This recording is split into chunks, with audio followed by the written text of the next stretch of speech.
Another year, another winter, and it's once more that time when the air is chill and crisp, the ground is blanketed by pure white snow, and the heating bill starts creeping up because somebody in the office keeps adjusting the thermostat when they're not supposed to. You know who you are. Put a bloody jumper on. The cold months are well and truly upon us now, and for many that means it's a season for staying inside and doing whatever we can to stay warm. Warm socks, warm drinks, warm blankets, and maybe a nice, warm, comfortable game or two. Ones that aren't too challenging or adrenaline-inducing, but instead ones that you can take a load off and unwind with. We've talked about some wonderful cozy video games in the past, but a new winter needs new comforting delights. So find yourself a nice spot by the fireplace, fix yourself a big mug of hot chocolate, and do not touch the thermostat, because I'm Ashton from TripleJump, and here are 10 more cozy games to snuggle up with this winter.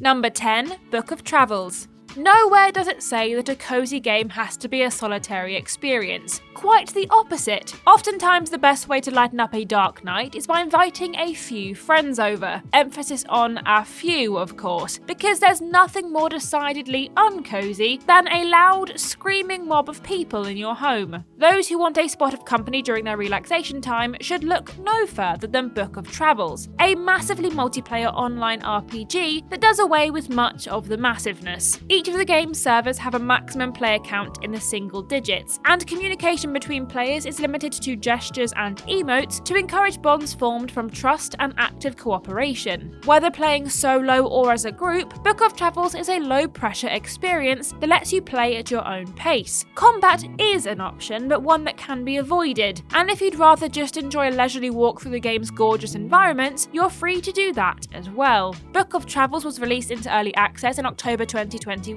and has been receiving steady content updates since then, and so far, it seems to be a story that's definitely worth reading to the end.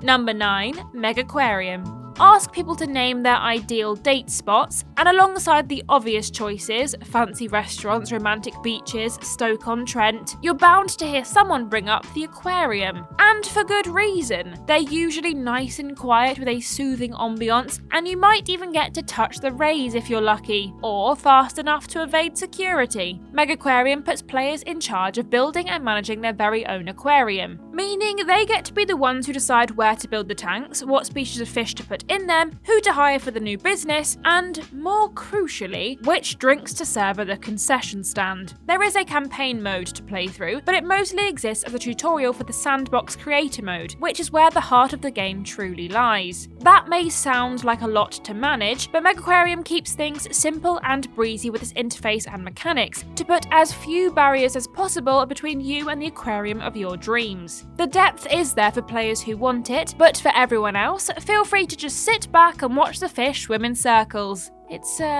hypnotic. Number 8, Story of Seasons, A Wonderful Life. Farming simulators are 10 a penny these days. Everyone's getting in on the craze, from vampires to classic anime characters. Plus, games like Stardew Valley have revamped the entire genre by injecting it with a healthy dose of maths. Still, with all these hotshot new faces on the block, it can be nice to go back and appreciate the simpler times of the past. Story of Seasons, the series formerly known as Harvest Moon, but separate from the series that's currently known as Harvest Moon, yes, it's quite confusing, was one of the first big names in the farming genre, and A Wonderful Life is one of its biggest hits. Narratively, it's quite straightforward. You're a youngster who's inherited a rundown farm from your father, and thus it falls to you to fix the place up and make it successful again by raising animals, selling vegetables, and eventually getting hitched and starting a family. While it lacks many of the bells and whistles that its modern competitors may boast, A Wonderful Life's earnest simplicity makes it a far more easygoing experience, perfect for a bit of relaxing escapism from the rigours of real life. And with a fresh remake that features new gender identity and romance options, A Wonderful Life is a classic that never goes out of style. Number 7, Lake. Being a postal worker looks like it would be a rather unenviable occupation. You have to work long hours walking for miles in all sorts of weather all year round, and the closest thing you get to a thanks from most people is getting chased by their dog. And while that may be true in the sad world of reality, the world of video games offers us an alternative. Set in the mid-1980s, Lake tells the story of Meredith Weiss, a software developer who's recently returned to her childhood hometown of Providence Oaks for a bit of rest and relaxation. In need of something to do with her newfound free time, she volunteers to fill in for her father as a local mail carrier, delivering letters and parcels to the people of the town. Lake doesn't ask much of the player, instead setting them relatively free to explore Providence Oaks and strike up friendships with some of the locals, enjoying activities together on the weekends and potentially even kindling a romance. Ooh la la. It's surprisingly relaxing for a game that's all about having a job, so the next time your real career has you feeling worn down, consider taking a trip to Providence Oaks. And maybe the next time you see your postie, give them a nice thank you. Number 6. Dwarf Romantic. There just seems to be something universally appealing and satisfying about building things that speak to people of all ages, whether it be young children building castles in sandboxes, or the experienced sculptor working with clay. There's a reason those Lego boxes say age 7 and up, after all. Perhaps in an attempt to tap into this appeal, 4 university students from Berlin created Dwarf Romantic, a town-building puzzle game that has players constructing idyllic pastoral towns using hexagonal tiles representing different types of terrain features, from the natural, including water and forests, to the industrial, such as villages and railroads. Dwarf Romantic, whose title is Village Romance in German, takes inspiration from board games as each kind of tile is governed by rules for where it can be placed, and points are awarded for completing quests like using up all the available tiles or creating large stretches of a certain terrain. While the core gameplay revolves around this scoring mechanic, there is a creative mode that gives the players an infinite number of tiles and lets them simply build to their heart's content. With visuals inspired by paintings and a relaxing ambient soundtrack, Dwarf Romantic is a wonderful way to scratch your creative itch without stressing yourself out, and it's probably cheaper than Lego to boot. Number 5. Unpacking. As much as none of us want to actually do it, much has been said by experts about the therapeutic power of cleaning. When we get things physically put away and organised, it helps us do the same with our mental baggage. And while I'm still probably going to put it off for as long as possible in real life, it's good to know that there's a video game for it. Boasting a cute retro pixel art style and award-winning sound design, Unpacking is a simple drag and drop game that, as the name implies, is all about unpacking items from a cardboard box and putting them away in different rooms. The items in question belong to an unseen and unnamed woman, and each level of the game takes place at a different point in her life, from childhood to having a child of her own, as her surroundings and belongings change accordingly. One of the most unique aspects of Unpacking is the minimal use of any sort of text or narration that allows the story to unfold purely through visuals and interactions. It's relaxing and yet also beautiful in the way that it paints a portrait of a character we never even get to meet. I'm still probably not going to clean up my own place, though. Sorry. Number 4. Coffee talk.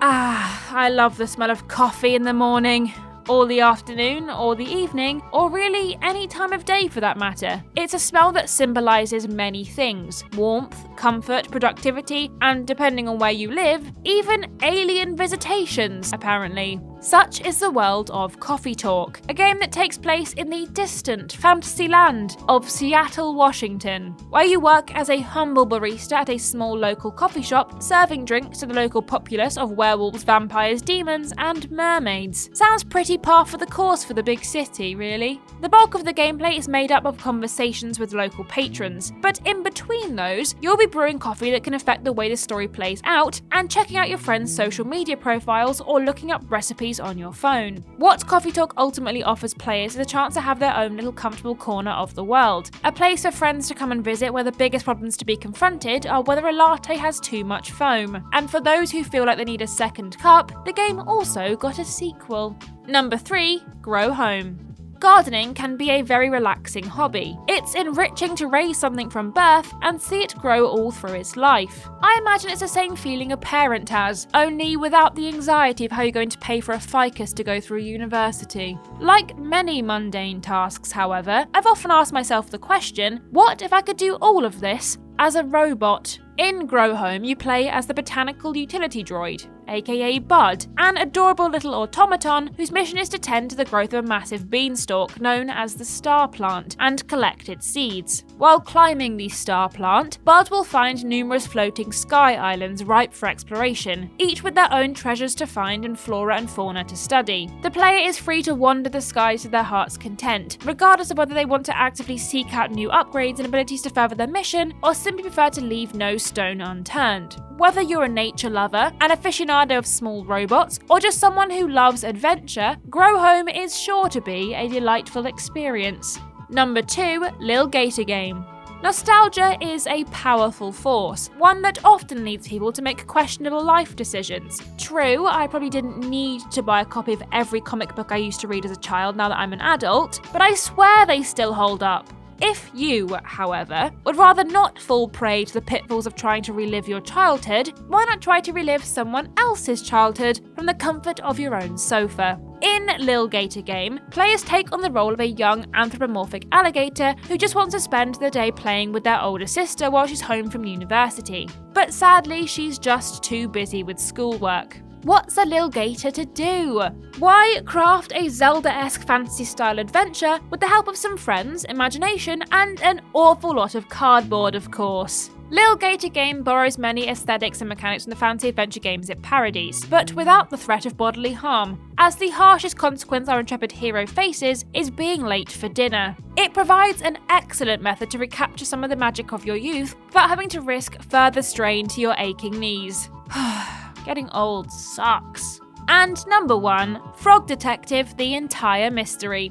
Everybody has a slightly different idea of what counts as cozy. To some people, a murder mystery is a nice, comfortable experience. But for those who want something with lower stakes and fewer dead bodies involved, there's always a certain detective who also happens to be a frog. Frog Detective: The Entire Mystery is a collection of 3 smaller games, and the title is succinct, yet apt. You play as the titular amphibian investigator who finds himself dispatched to solve a series of baffling crimes and capers, including finding the truth behind an alleged haunted island, catching an invisible wizard red-handed, and finding the vile criminal who is responsible for a string of hat thefts in the countryside. Finally, a crime fighter who's willing to take on the real problems. The whole experience often feels like something pulled straight out of a children's storybook. Casual, light-hearted adventures populated by a quirky cast of characters who are equal parts endearing and utterly baffling, that are more interested in making you smile with their offbeat humour than challenging your intellect. With 3 lovely little mysteries wrapped up into one package, Frog Detective: The Entire Mystery is the perfect gift to give yourself this holiday season.